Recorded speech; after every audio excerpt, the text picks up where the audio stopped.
Hello, ഇന്നത്തെ നമ്മുടെ പുതിയ വീഡിയോയിലോട്ട് എല്ലാവർക്കും സ്വാഗതം. ഇന്ന് നമ്മൾ ചക്കക്കുരു വെച്ചിട്ട് ഒരു അടിപൊളി ഒരു തോരൻ പോലെയാണ് നമ്മൾ വെക്കുന്നത്. കറി ഒഴിച്ചു കൂട്ടാനല്ല, തോരൻ പോലെയാണ് കേട്ടോ.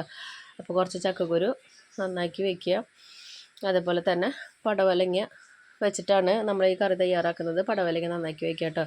കുറച്ച് വെള്ളം ഒഴിച്ചിട്ട് ആദ്യം ചക്കക്കുരു വേവിച്ച് അതിൻ്റെ പകുതി വേവാകുമ്പോൾ പടവലങ്ങ ഇട്ട് കൊടുക്കുക കേട്ടോ.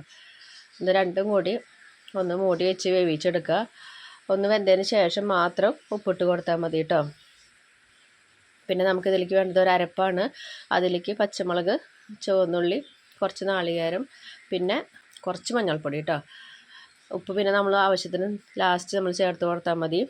അതും കൂടി ആയിട്ട് അരപ്പ് ഒന്ന് ക്രഷ് ചെയ്തെടുക്കുക.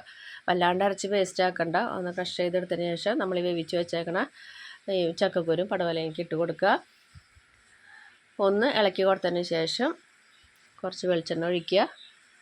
പിന്നെ വേപ്പിൻ്റെ ഇല പൊട്ടിച്ചിട്ടിട്ട് മൂടി വയ്ക്കുക കേട്ടോ. ഇത്രയേ ഉള്ളൂ നമ്മുടെ സ്പെഷ്യൽ ചക്കക്കുരു പടവലങ്ങ തോരൻ.